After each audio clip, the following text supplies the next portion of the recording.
The beauty, the humor, and the uniqueness that is Kentucky. And I am so proud to call you my friend. Thank you so much for doing this exhibit for the Fraser Museum.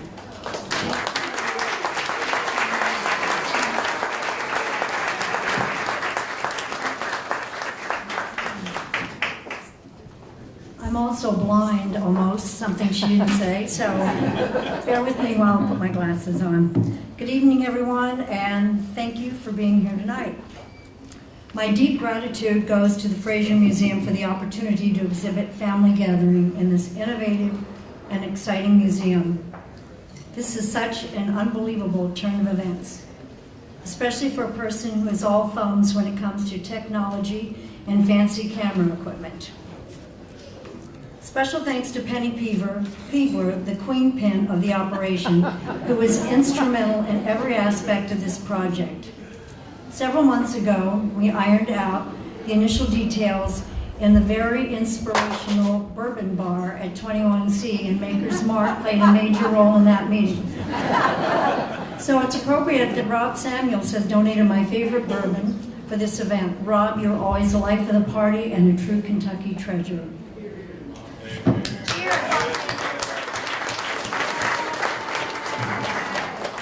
Since the exhibit title is Family Gathering, my husband and daughter flew in from California to rescue me from a false advertising claim. So there you go. Jerry and Alex, I love that you're here and appreciate your support more than I can possibly say. Jerry informed me last night that by attending this event, he was missing the opening game of the LA hockey season. So I'm not sure if that was a declaration of true love or a gripe. Anyway, the exhibit would not be the same without both of you here. I have the greatest friends in the world, and some of them drove 3 hours and 150 miles to be here. A couple of them even came from Chicago. Thank you.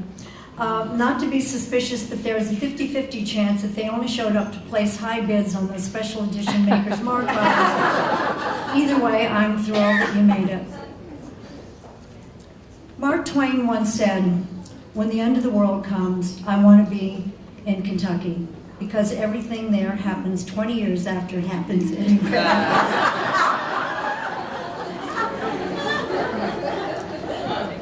So, that's not such hot news for medical research or computer science, but as a photographer and preservationist, it's a dream come true. It is also the reason a photo exhibit such as Family Gathering is even possible. One of America's greatest landscape photographers, Ansel Adams, had it right when he said that a good photograph is knowing where to stand. Well, if you want to capture something colorful and oddball, or authentic and timeless, just stand in Kentucky. I've been all over America and beyond, and there's no place as rich or textured or full of surprises as ordinary life right here in the Bluegrass.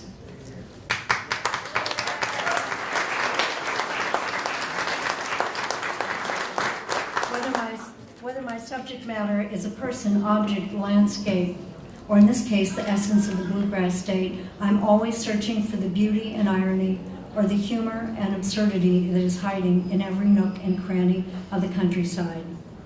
And yes, many of these photos could have been taken today or 20 years ago and beyond, and that is something to celebrate, especially for a nostalgic Kentuckian like myself, who's always looking to retrieve evidence of the good old days.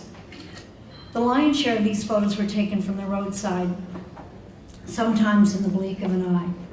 So I'd like to mention my sidekicks, the ones who are often seen behind the wheel of a car, careening down some dangerous country road, while I'm hanging out the window with my camera and shouting for them to stop, turn around, go back. They are constantly forced to skid to a halt, make illegal U-turns, and drive the wrong way down one-way streets. They are also the ones who now have horrible driving records, and I end up with a photo exhibit at the Fraser Museum. Family Gathering is a love letter to this special place and a tribute to the Kentucky I left behind. Each photo is a thread in a tapestry, one that presents the quirky and diverse personality of Kentucky and its people. The ghosts in my family also figure prominently in the grand scheme of things, specifically back when Elvis was #1 in the hit parade and Happy Chandler was governor. Just about then, my high-spirited parents suddenly filed for bankruptcy and announced that we were leaving Kentucky and moving to Hollywood, California. My father, a fourth-generation Kentuckian, that feels really kind of weak now with Penny saying she's a 10th generation. Fairness on the first one. Anyway, my dad was not gung-ho about leaving, but my mother was captivated by the images she had seen in movie magazines and yearned for glamour and excitement. She was also influenced by a popular television show, so she was hell-bent on taking Route 66. They packed up everything, including 5 kids, and drove across country in a second-hand Packard to pursue the great American dream. I, as well as my sisters and brother, were furious with them. After many decades in Los Angeles and a massive case of homesickness, the images of the Kentucky we had all left behind still haunted me. And I ended up being the proverbial Kentuckian on her way home. Not all such homecomings live up to their expectations, but much to my delight, the Kentucky of my childhood was still there. To greet me and inspire me. By the way, I should add that this is no woeful tale. I have a pretty good life in Los Angeles.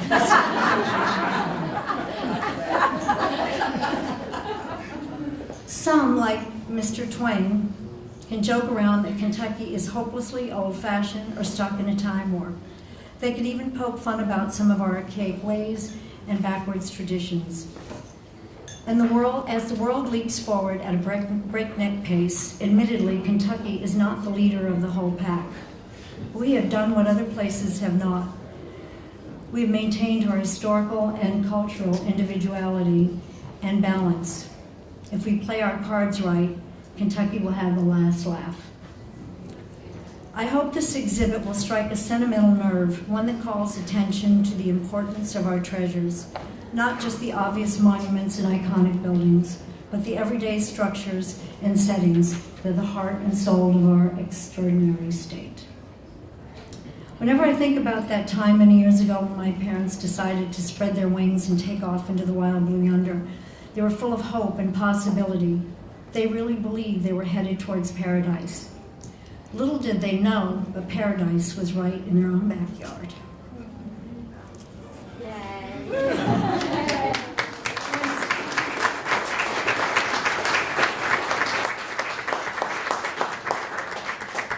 Once again, thank you one and all for being here tonight. It is an honor to be a Kentuckian and a pleasure to share these photographs with the ones who love it as much as I do. Thank you so much.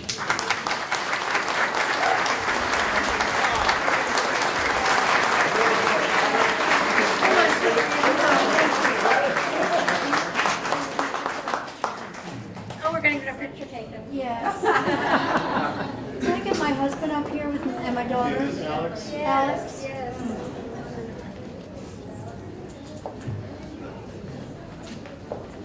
Thank you again, Rob, for Yeah, everything you've done.